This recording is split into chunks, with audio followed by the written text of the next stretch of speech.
bold. You are fearless. You are radiant. It's time to unlock the diamond from within. BFF, we rise above. Stronger together, we shine with love. Faith unshaken, hearts on fire. Fearless souls, we're reaching high. Hey guys, welcome back to another segment of the Women on the Rise segment of the BFF Empowerment Podcast. I am your host, Blaque Diamond, and I do have the pleasure of speaking with Miss Charity Sinclair. She is the author of the Amazon #1 best-selling book, We're All Dating the Same Guy. Ooh, sounds good. Thank you so much for joining me today, Miss Sinclair. Thank you so much for having me. Excited to be here and chat. All right. So tell us a little bit about yourself and then we'll jump right on in. Sure, yeah. Based in Boston, I'm in my late 30s. And I wrote this book. I'm not a writer by trade, actually. I work within the tech kind of data field. So this was like a fun, really passion project for me in order, and that's what I love. I think about your podcast too with women empowerment. This book was meant to help other women. Hmm. And so I kind of chronicle my story of essentially calling off my wedding a couple weeks before it was about to happen. I found out that my fiance at the time was cheating on me, but not just a casual with a casual person. It was something that had been happening for 4 years. Ooh. And had been dating him for 7. So he was living this double life. And sure enough, it wasn't just that person, it was another person. I was like, person that I'm dating. And so that's kind of my story, and my book is about and he had very narcissistic tendencies too. So I write about that as well. And just how do you get out of a relationship like this? What's the aftermath? What's the trauma? How did I learn? How did I grow? How did I pick better in terms of the men that I was dating? And also, like, I know the dating apps can be super taxing sometimes, and folks are like, oh man, like, can I just meet someone? But I try within this book to bring kind of a brighter, a more optimistic side of like, here's all the ridiculousness that can happen Hmm. within the dating world too. And like, it can be used to your advantage. And so within my book, it's super relatable stories for any woman who's feeling frustrated by the dating process. And it really has been a journey that I'm still on. Hmm. So it was great to be able to share that and kind of intertwine both the more quantitative side of my strengths with the data in terms of like, what does the research say about who to date and things like that, but also with like, oh my gosh, here's where I'm feeling in my body and how does trauma show up in my body, like skills that I didn't have, how do I grow those skills? Hmm. So yeah, so that's a little bit about me and my story and why I'm here today. Oh wow, sounds interesting. I actually had an idea to do the same exact, well, not the same exact thing, but so I'm actually blind. So I wanted to call my book Blind Dates, just like how, you play I on the love word that. blind dates. And Yep. so I wanted to kind of share my bad dating experiences, but basically from a more comedic standpoint. So Hmm. even though the dates were bad, it didn't end up, but so I wanted to kind of bring some humor into the situation and see how I found, instead of just being disappointed about the dating prospects and the world and all of that, just basically kind of bring some fun to them. I started actually writing the book. I have not finished it, but hearing yours is definitely making me want to jump back in and finish, because I'm also an author and poet as well.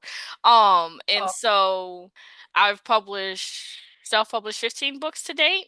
Oh So my gosh, this would be that's number amazing. 16. Wow. But yeah, like you're definitely inspired me to actually finish that book because I think women will definitely get some good laughs out of it, but also get the seriousness of the dating and what we're facing right now as well. Yeah, that's awesome. I would read your book and nothing like bringing humor to your life, right? In order to like lighten it up through the darkness too. So I love that. Yes. Okay, so we're gonna jump right in. So, based on what you've experienced with dating, what would you say is has been your worst dating experience? Oh my gosh. I have so many I have so many dating stories and some like literally I couldn't fit them all in the book. Mhm. And actually this book started out as emails to my girlfriends because it was during the pandemic that this had all happened. So I ended up moving home to Boston. This was like a way to keep in touch with my girlfriends. So I chronicled like all my dating, even if some of the stuff didn't make it in the book. But I would say my worst dating story was I this guy picked me up at my place and we're going out to dinner. Mhm. And he was on a bicycle and he had like a razor scooter slung over his shoulder. And I was like, Mhm. all right, like this That's is different. different. He's usually I'd expect a car, but do I have to change my shoes right now? You know what I mean? Type of thing. So I jump on the razor scooter and we like go a couple blocks down the road. I'm like scooting behind him. He's on his bike. And we stop at this red light and he bends down to tie his shoe. And there's this package that falls out of his chest pocket. And I'm like, oh, you dropped something. Like, what is it? And he looks up at me and like his eyes turn into golf balls. And he goes, it's my stool sample. And I go, what? Your stool sample? Why are you bringing this on a date? What is going on? And he's like, oh, well, I'm super into my health. And like every 6 months, I send it off to a lab to get it checked out. And I thought that I could, do that on the way to pick you up. But sure enough, I couldn't find a mailbox. And so here we are. And I'm like, trying to be open to the experience, like, all right, okay, let's mail this thing. I see mailbox right across the street. So we go across the street and I'm still standing there on my razor scooter, right? And he's like fumbling with it by the mailbox. He's like, oh, it won't fit. I'm like, what do you mean it won't fit? It's squishy. Just squish it in. And he goes, no, no, it's in a test tube. The test tube will break. I can't. And Oh. so sure enough, like I ended up going to a dinner date with this man and his stool sample, it was a great threesome. So Needless to yeah, it was say, just absurd. that was probably a one-time date. But Yeah, and like I appreciated that he was into his health actually. I was like, okay, this guy like values the right thing. He's a bit different. He's super, eccentric. Mhm, But like we didn't match for different reasons. So yeah, mhm. so but yeah, it was just like and that's a moment where amongst the like, this is a drag, like doing these dating apps and whatever else, where you're like, this is gold. I can't believe this just happened to me. I'm just gonna laugh and appreciate it because that was wild. And that was not my first shit date. I had other poop Mhm. related stories. It was just ridiculous some of the stuff that I came across and yeah, little nuggets for you in my book. No pun intended.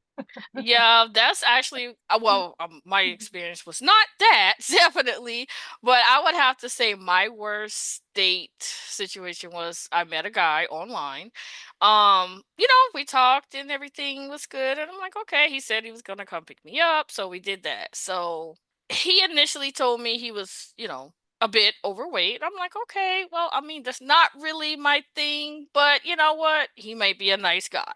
Hmm. So I'm like, okay, he comes to the door all gentlemanly, ring the doorbell, and I come out, and he's like, "Oh, you're gorgeous," and like, "Oh my gosh, I can't believe like you're really this pretty," and so I'm like, Yeah. "Okay, great." So, he escorts me to the car, and I'm just like feeling his arm, and I'm just like, okay. So I literally felt like I was holding on to like a huge like sausage that was like squeezed so tight that it was about to burst. Oh my And I'm like, God. this can't be his arm. Like, I'm just like, okay, so he's more than overweight. I'm like, okay, you know what? Let's just do the date and just, see how it goes. So Yeah. I'm already kind of like, all righty then. But I'm already dressed up and I want to go out. So I'm like, okay. Yeah. You're So, committed at that point. he escorts me to the car. I get in, I buckle up my seatbelt. He gets in the car. And I swear to you, when he sat in that car, I thought the tires were going to pop. Like, that's how low we sank down. And I'm just like, oh, is this even safe? Like, for me to even be in here. And it was a small car. Oh my I'm gosh. like, okay, this is just going horribly wrong. Like from the start. I'm like, okay, you know what? Make the best of it. We went to a sports bar, which was like my favorite place to go because I just loved, even though I'm not into sports, I love the Mm-hmm. food. Mm-hmm. And just the atmosphere. So, this was where I told him I wanted to go. So we went, had good conversation, talking and eating and everything. And so I had ordered like some chicken tenders and like some sweet potato fries. That was like kind of my Mm-hmm. favorite thing because they were homemade.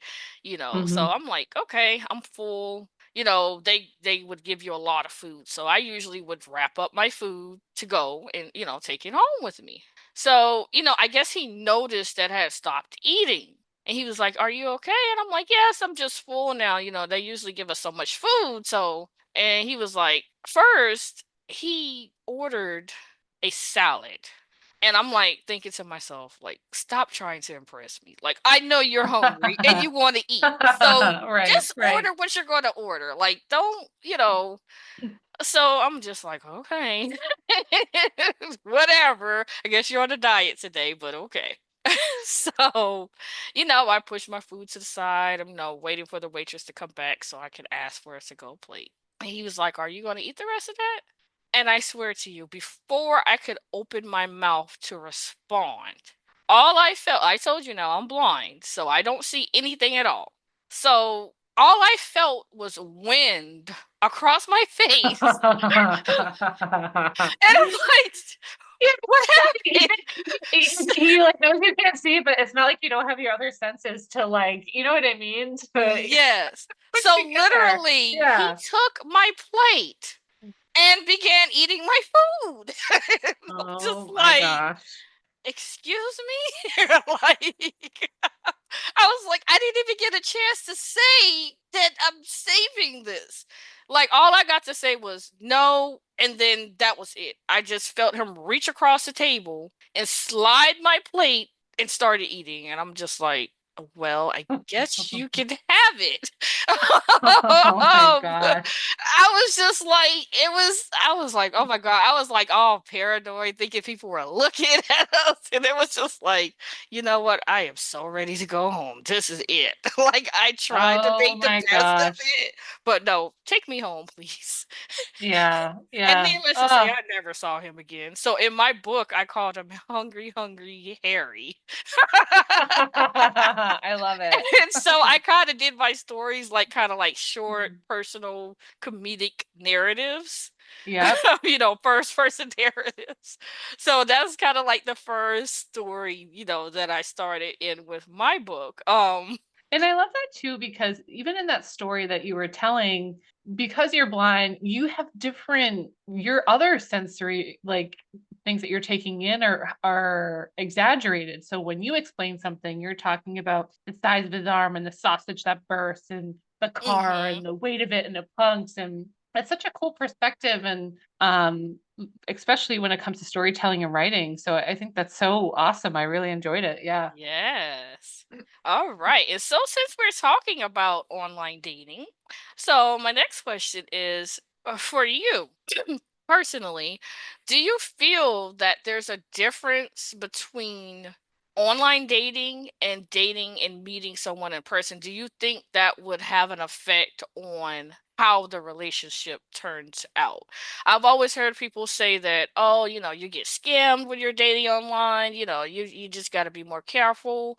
But I feel like you can do the same thing when you meet someone in person.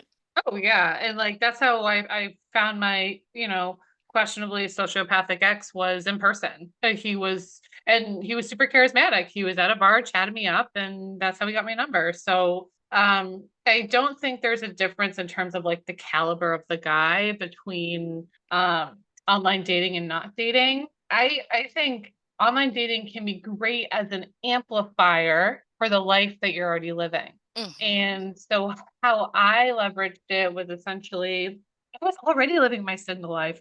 I was going out to concerts, I was snowboarding, I was doing all the things that I love to do. And because I was doing activities that I love to do, my energy was already open and like attracting men. And Mm-hmm. so I actually write about that. Speaking of a numbers person, I tracked for like a couple months who I was meeting, who I had connections with, how long into the dating process we went. And like all the guys that I had legit connections with, I had met, I had met the majority of them in real life. And I think that's because I was in this like abundant state and it Mm-hmm. attracted folks that were interested in that. And also, like, we have similar hobbies and whatever else. But I also recognize the benefit of technology too to kind of add to that if you're, restricted on time or whatever else. I put a lot Mm-hmm. into my single life and hobbies when after that relationship. So I was having a ton of fun. But Mm-hmm. yeah, I don't think it's about the caliber of the guy. In terms of the two mediums, it's just more about. And the other thing with online dating is it can feel, if you're not very intentional about it, it can feel like you're going into an interview where the person's Mm-hmm. asking questions like, "Oh, and what do you want?" and whatever. And it's like it's great to be make sure that you're compatible or whatever else, but like when you're throwing questions at someone that don't feel organic within the conversation and are asking Mm-hmm. about their like 5-year plan, you're like, "Dude, I just want to enjoy myself and like get a sense for like, do I like you or not?" You know what I mean? Like Exactly. those details will come out later as you go on day Mm-hmm. 2, day 3, like they will reveal themselves. They will talk about those things. If they want to be a dad, they will talk about being a dad. Mm-hmm. If they don't, they won't. And men are actually fairly straightforward, and I feel like we assess so much sometimes when it can be so simple. Exactly. So And so I've have yeah. dated, in person and I've also done online. So I definitely have compared just the results of it. To me, I don't feel like in my personal dating experience it has been anything different whether I met them online or in person. Because I mean they just ended up bad, period. Like it really didn't matter. But yes, I definitely feel like when I would do like the online dating, I kind of treated it as if I was meeting them in person too. I would basically, ask them questions about themselves, like what do they like to do for fun, things like that. The serious questions, are you looking for marriage, kids, all of that. Like that would come later, like as, like you said, date 2, 3. But for me, asking the questions was to eliminate whether I even wanted to meet them in person. Like based on the responses I got, I was like, yeah, nah, they sound boring. Or okay, yeah, he sounds like, he has something going on. You know what? Let's take it from online to talking on the phone. Okay, talking on the phone, we have good conversation. All right, now I think it's time for us to meet. And it kind of went like that. And then, yeah, it went from, yeah, whether it was just a one-time date or, 2, 3 dates or a relationship. And I love that you say take it to the phone and have a conversation because I think most women skip that step. And then they're going on a million different first dates with someone that they aren't excited about, and then feeling really burnt out from the dating scene, as opposed to like you're chatting with them on the phone. You had a good combo. You already know it's going to be fun going into the date, right? So Mm-hmm. it's important, but a lot of people are afraid to get on the phone. So for me, yeah, it's always been a process of elimination. Like, okay, Yeah. okay, I grab a couple of you. Okay, you all sound. Now let's have phone because for me, verbal communication is very important. So Hmm. if you can't carry a conversation, I'm not going to be interested. And I Hmm. feel like, yeah, you can text and type and all of that online and all that, but I want to have a conversation with you. I want to see that you can carry a conversation and it's not just all about texting. And so, yeah, Yeah. once I can get past okay, we can have great conversations. Okay, now I actually want to meet you in person and see what you're really like hanging out with you. Yeah. Yeah, and it's funny because sometimes like you text with someone, you're like, oh man, they're so funny. And then like you do chat with them in person, you're like, wait, am I chatting with a different person? Like, what happened to your Yeah. personality? And it's like, they were Exactly. probably using AI on the side to like come up with their jokes for texting, you know? Can't really replicate that in person. All right. So my next question is, what actually inspired your title? We're all dating the same guy. I thought that was so funny. I'm like, you know what? Yeah, if you really think about it, we are. Uh-huh.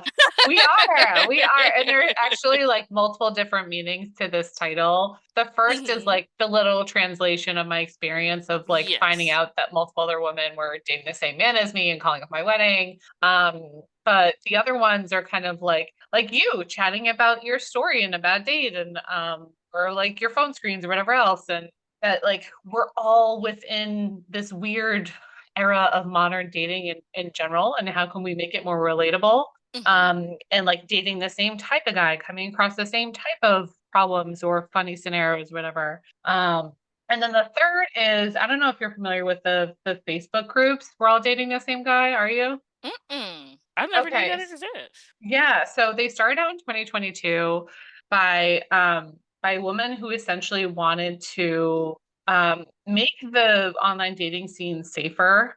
And so essentially she created these private groups where like women could screen into using them, and they would post like, "Hey, I'm going on a date with this guy. I just want to make sure that like no one else is dating him or he's not cheating or whatever."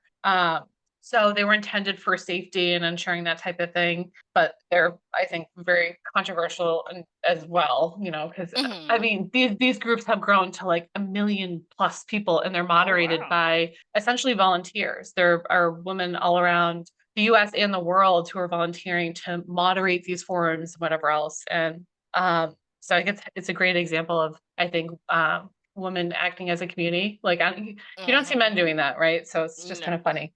But so that is kind of that's the women that I want to speak to, that are dating, that are trying to make sure that they're meeting someone with integrity, and in the instances where they're not, where they find out the worst, where they feel like their life is ending because of this person that they thought they were dating is not that person, and how could they betray them and whatever else, like how could they relate to my story, and how could my story potentially help them move on and learn from that experience, Hmm. as well. So that's kind of the triple meaning of the book, in addition to just being fun and kind of directly speaking to the audience that I was trying to reach. Hmm. Okay, I like it. Okay, so what are some red flag or the biggest red flags that you think we as women seem to ignore when it comes to dating um out here in this day and age? Yeah.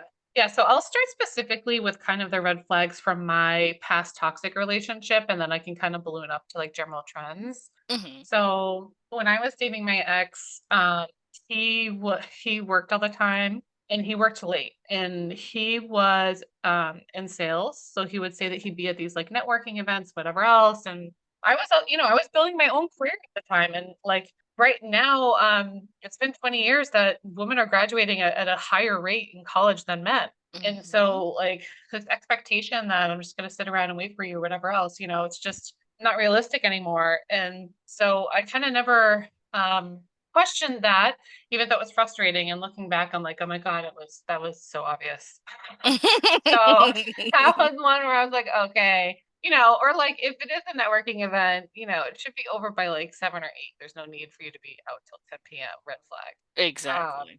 So, and also his communication was very inconsistent. So, I got that treatment at the beginning of love bombing, being like doubted on, like I felt like a princess. And then over time, Hmm. um, he would just give me enough. And like there would be moments where I get upset within the relationship, and he knew that I was like getting ready to leave. And then he'd come back with like more attention and whatever and keep me. And that trend of the off and on was very polarizing.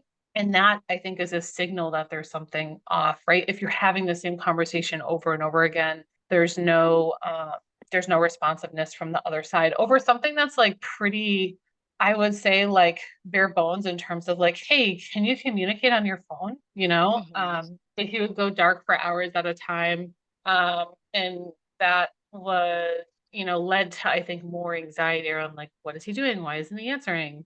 Mhm. I caught him lying multiple times about like stupid things. One time he went out with mutual friends of ours, and they had posted about it on Instagram, and he said he was somewhere else, Oh, and then he wow. wasn't like out with them. And so because like my flight had got canceled, and so I was like, oh, I'm actually available to hang out, but he didn't want to hang out with me. He wanted to hang out with this group, and so stupid stuff like that. Mhm. And then he was very charismatic. He was the center of attention when we went out. He loved to storytell, which isn't like I love to storytell too, and that's not necessarily a bad thing, but when it comes to you have to be the person in the room with the attention on you, Mhm. and you lose sight of your partner within like the social situation, or you push the boundaries of like it would be late, I would want to go home, like he'd still want to be out and enjoy himself. And so I think there was tension there too, where now I look at charisma and I don't find it as attractive. So so those were kind of the red flags that I learned from that relationship. But I think the more important thing now is focusing on what are the green flags. Like Mhm. when we're dating, there should be a clear on-ramp. There should be, the frequency at which we text should be more over time. We should be Yes. dating more consistently over time. If that's not happening, if I feel like it's like a stop and start, maybe they're not interested. And that's a time to like have a hard conversation and say, hey, I'm sensing this. I just want to get a sense for if, you're serious about this. I really like you. I would love for us to perhaps date exclusively. Where is your head at? And be ready for a no, which is Mhm. really hard, that's why it's hard to have that conversation. Um, Other green flags, consistency, just like for instance, communication, not going dark. Can they be consistent? Are they consistent in how they respond to the needs that you have, etc. Words and actions is a big one. So Yes.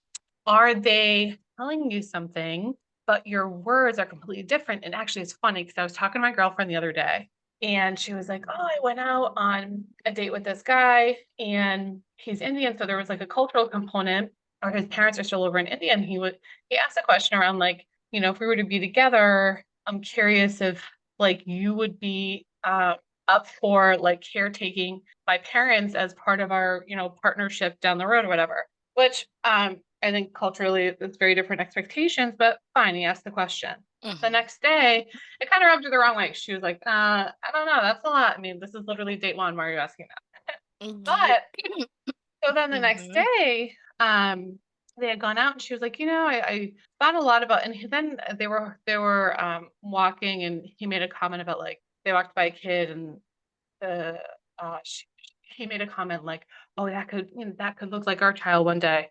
And so, right, he's like making all these comments about the future, and then he kind of called him out and was like, "I'm curious. You're serious about all these things. I'm just curious about like where your head's at, and if this is something you really want." And then he completely made her feel crazy, being like, "What? No, no, no! Like I was just joking. I like just want to take it easy, like super carefree, no worries," right? So like his Mhm. words that he's telling her is way different than some of the actions that he's doing.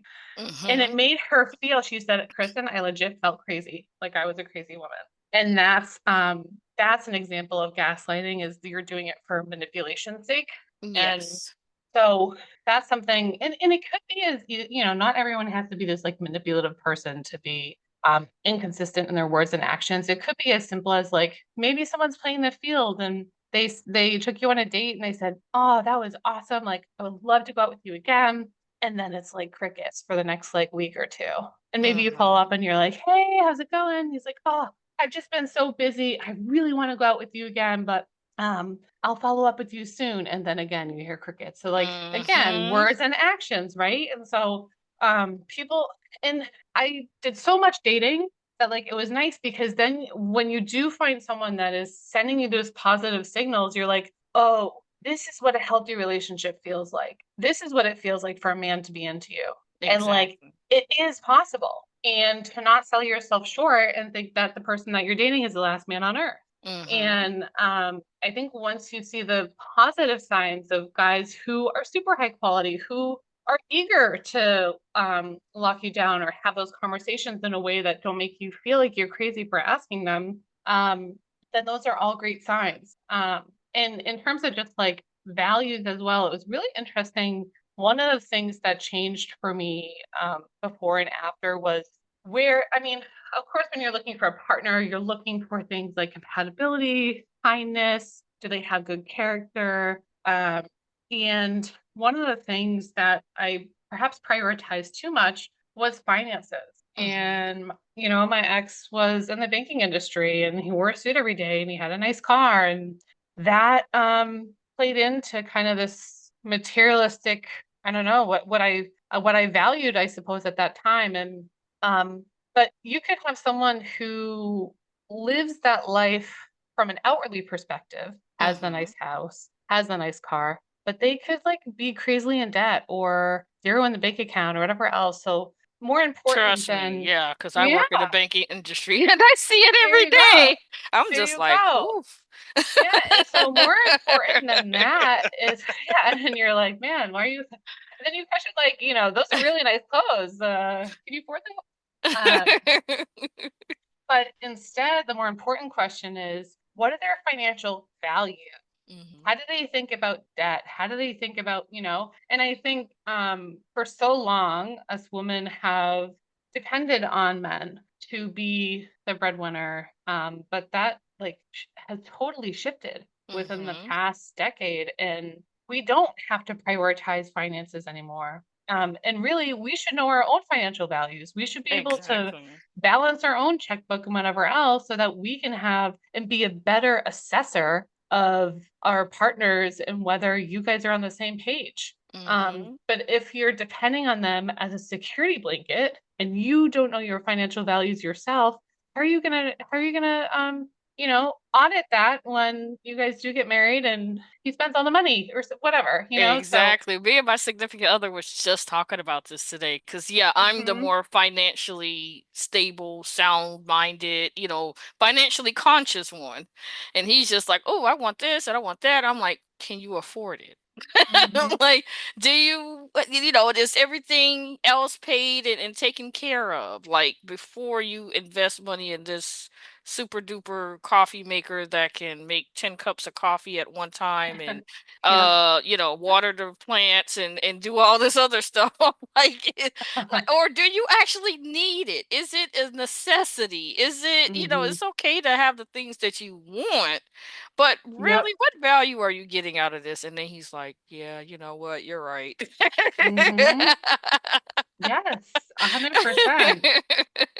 100%. And so that shifted for me too. And actually, now my partner's younger than me. And so we're kind of like career wise in different stages, which also means financially we're in different stages. And so that was a trade off where I was like, I don't want someone to be the breadwinner. And like, how could that be more of an equal partnership? And which opens up the aperture for more people to date because then you don't have Mhm. this stupid requirement around like he has to pay for every single date for me. Like we have to evolve beyond that. Exactly. So so yeah, but great pointed questions about the coffee maker. Yeah, because he's super into all of this. Like, he was just talking about a some kind of fire pit and then a grill, and I'm like, where is all of this stuff going to go? Like, you have to think about, we have 3 kids with very little space. So I understand you want these things, but we're living in an apartment. This Oh is my things gosh. for when we Yes. have a house. We need to plan for these things when we're ready to buy a house. It's funny you say that because I feel like it's the same dynamic with my partner and I. And it's like, yeah, stop buying stuff. You know, where are we gonna put it? And I'm like such a minimalist that I'm on like the other end. So I just don't like Mhm. clutter. Me neither. I like things to be Yeah. neat. And I was telling him because he Yeah. was talking about he wants this kitchen aid, he wants this kitchen gadget. I said there should be space between our kitchen gadgets on the counter. I do not like everything cluttered and on top of each other. And no, there should be space in between each. If there isn't, that means we have too much. I love that rule. I think I'm gonna steal that one. because he wants to buy all of this stuff, and I'm just like, where is it going to go? And that's the thing. Sometimes with kitchen stuff, like especially like KitchenAids and stuff like that, it's like you get super excited about it for 3 months and then you never Never use it. used it. Yeah. Yeah, I bought him a huge griddle for his birthday last. I think he might have used it 3 times, and he really, really, really wanted this, and he just had to have it. And I think he's used it all of 3 times. Well, that's perfect. Now you can use that as a reference point for when he wants more things. So I'm just like, yeah. I'm definitely gonna be managing the finances. Okay, so you did mention about your ex being a narcissist. What Mhm. do you find in your personal experience are 5 top characteristics that you may find in someone who's a narcissist? Mm. So this is a good question because I think the word I think narcissist is very much overused, and Mm-hmm. um I think we got to be honest with ourselves too. Like anyone can be selfish, anyone could have narcissistic tendencies. The Mm-hmm. difference between someone being perhaps selfish and an actual narcissist is it's a it's a personality disorder, and you can test for it, but I mean, how many people are honest on the test when they're testing? Exactly. So I don't imagine, but basically I read a ton of books about it, and it's said basically anywhere between 6 to 10% of the population has narcissistic personality disorder. So it's a Mm-hmm. very small subset of the population. So when you look at And the it's men world, mostly. yes, it is men actually, and part of that is due to the difference between men and women's brains biologically, where men can compartmentalize, whereas women's brains are more connected. And part of what happens with narcissism is essentially there's some trauma that happens within your childhood, and your empathetic brain shuts off Mm-hmm. as a way to protect itself from whatever is happening. So it's protecting itself from feeling feelings because something traumatic is happening within your life. And so one of the signs of NPD, narcissistic personality disorder, is that you don't have empathy, or you fake it. And so that's another trait that they say that narcissists can have a sixth sense Mm-hmm. because they don't have empathy and can't feel. They have to use, just like you're saying, you're blind and you're maybe sensing the whoosh of air going by or whatever else. They're looking at a person and assessing their bodily cues and whatever else in order to pick up on how they're feeling because they can't feel that intuitively themselves. Mm-hmm. Um, so some people say that they have a sixth sense, because they have had to essentially compensate for not having that ability to empathize with other people, which is why they can be so charismatic, whatever else, because they're really good at reading folks. So that's kind of another sign as well. Um, Folks also talk about narcissistic supply. So narcissism is actually rooted in a deep insecurity within Yes. yourself. And so the supply is the attention that they require in order to validate, um, sort of, and overcompensate for that insecurity. And so um, on the outside, they think that they are, grandiose. They're better Mm-hmm. than other people. Sometimes that can be correlated to like high number of traffic violations or whatever else, or speeding tickets, because they think they're the best drivers on the road, and they don't have to obey the law. Mm-hmm. So that grandiosity can be another sign of Ooh, I feel narcissism like as you are well. describing my son's dad like to a T, which I've Yeah. already, found out that that's exactly what he is. But like, I mean, he is textbook narcissistic Hmm. personality And disorder. it's and that's the thing, is like I was so almost frustrated with myself after I broke up with my ex, of like, how come no one told me that all these manipulation tactics and labeling whatever else Mm-hmm. exist in order to understand the experience I had gone through. Because I did read through these books and be like, holy shit, that is textbook. Mm-hmm. Um, and like, how are we not teaching this in schools to kids around like what healthy relationship behavior looks like and what doesn't? And so, and then that means you're essentially learning it from from your parents instead, which, my parents come from a cultural time where like you don't talk about anything, and my dad got the belt. So it's Mhm. just kind of we never got taught the skills, and I think that was part of it too. You got to do your own work in order to build those skills, and it's a journey I'm still on. Yes. But yeah, it is kind of crazy how textbook they are. And so then like instances where they're like, oh yeah, my ex was crazy and da-da, you're like, red flag. That's like, everyone talks about their ex Mhm. being crazy, but really it's just a way to invalidate the other woman. Mhm. Um, and so that's exactly what happened actually when I called off my wedding. He said, oh, I actually didn't date her. She wanted to date me. And she's upset that I said no. And this is her way of getting back at me. Don't listen to her. She's crazy. And then sure enough, like the only way I was going to know is to call her up on the phone and talk to her. And so I Exactly. did. And she was like, seemed like the coolest girl, not crazy at all, had all the kind of like emails and pictures and whatever to back up what she was saying. And so he was just chronically lying, just compulsive chronic lying, which is also another sign Yes. of narcissism. Another Which symptom I've was actually scary because he mm, was so good at it. I was like, "Who are yes. you?" I got really scared. Yeah, yeah. Yeah, But my sorry, I just son's cut you dad would off. always make up like injuries. That's another sign I actually Uh, found too.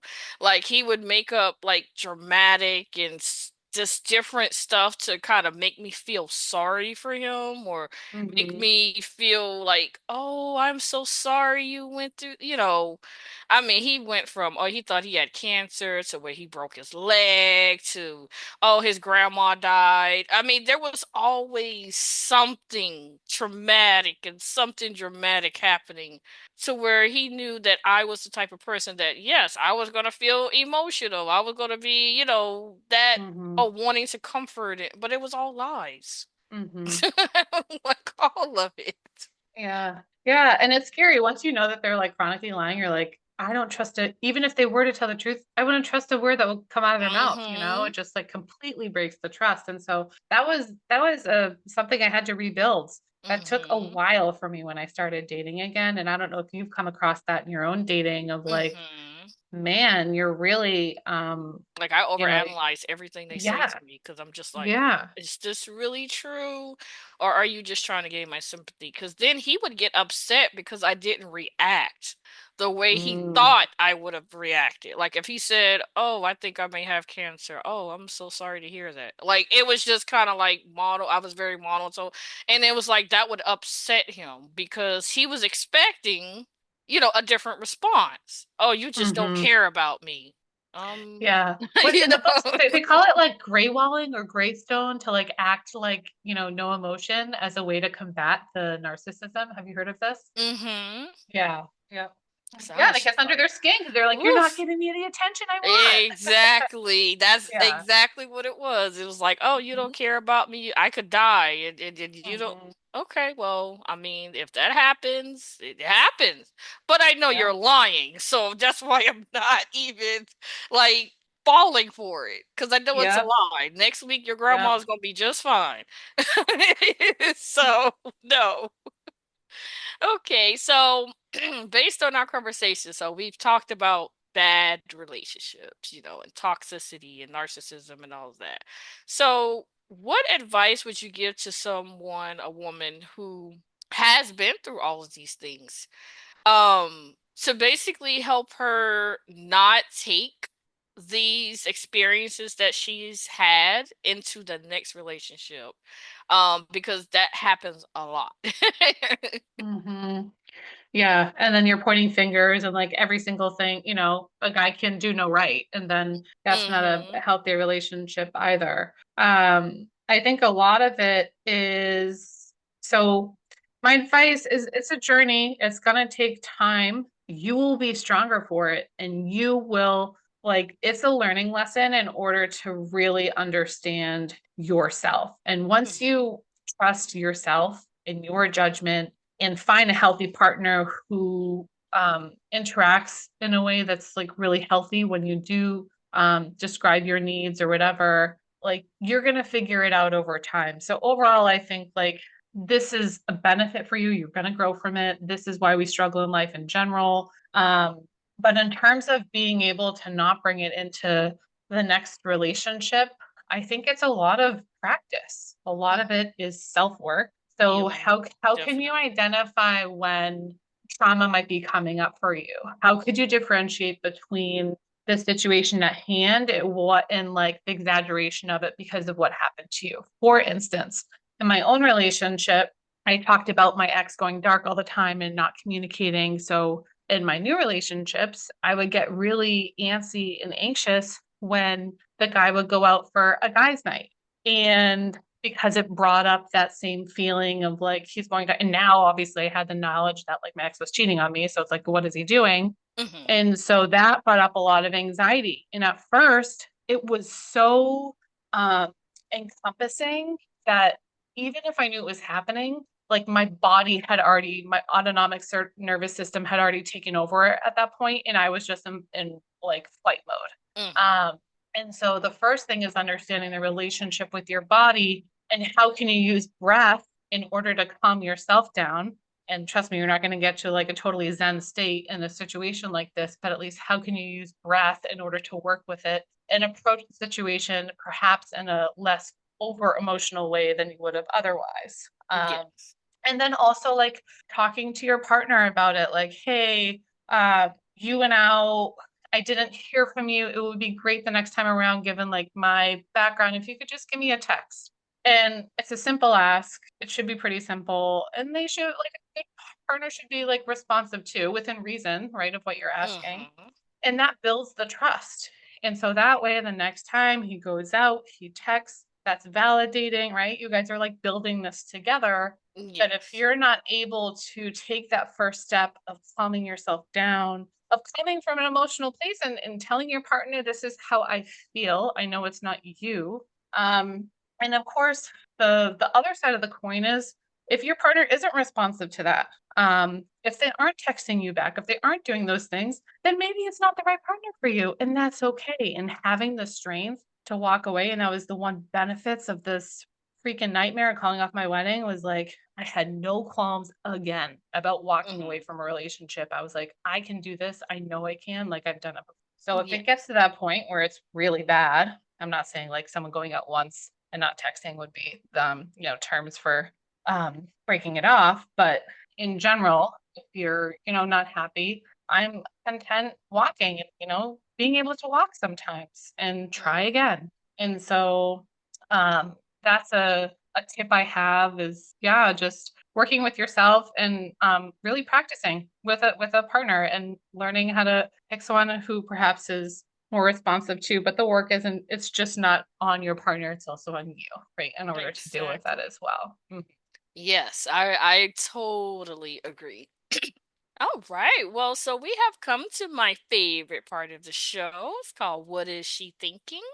So this is a part where I ask you five, or I give you five random phrases, and you just fill it in with the first thing that comes to your mind. You don't have to think too hard about it. Just something fun to kind of get to know you. Okay, I'm ready. All right. So your first one is color my days. Purple. Okay. Relationships can work if If you're willing to grow. like it. Let's see. Cookies are Delicious. And I've been eating so many of them. I'm 8 months pregnant and I'm just, yeah, hoovering desserts right now. Oh wow, congratulations. Thank you. I'm actually planning for baby number later on this year for me. So exciting. Thank you. All right. So we have my cell phone. My cell phone, oh gosh, is there when I need it, but I'm not completely attached to it at the hip. I feel Okay. like I have a comfortable relationship with my cell phone. All right. And the last one is life is Life is, life is grand and wondrous and hard, and a roller coaster, and you're gonna enjoy the ride. yes, definitely. Well, is there anything else you would like to add before we wrap up today? Any social media you would like to share with listeners? Your book, where your book can be purchased? Sure. Yeah. So my book is called We're All Dating the Same Guy. You can find it on Amazon. You can also find it Walmart, Barnes and Noble, all those different retailers just picked it up too. So you can check it out there. And you can find me on social media on TikTok at We're All Dating the Same Guy, and same thing for Instagram, same handle. And as a special present for your audience, if you go to Same Guy Book /podcast, I have a little surprise for you there as well. So yeah, Oh, wow. that's I where you like can find me. surprises. Yeah. Okay. Well, thank you so much for joining me. It's been a pleasure. This has been a really, really good episode. I love talking about relationships and our journeys and the healing and, just, yeah, life. Yes, 100%. I love the conversation. So thanks so much for having me on, Black. It was a pleasure. Not a problem. And thank you guys so much for listening. Don't forget to follow the podcast on all major podcasting platforms. Also, follow us on social media. We are on Facebook, Threads, Instagram, and YouTube as BFF Empowerment Podcast. Also, visit our website at bffempowermentpodcast.com. If you would like to be featured as a Women on the Rise guest, be sure to send us an email at bffempowerment@gmail.com. If you would like to say hi, you have any topic suggestions, that is greatly appreciated as well. Be sure to leave us a review if you like this conversation or any other conversations we've had. Reviews are greatly appreciated. And thank you guys so much for listening. See you next time.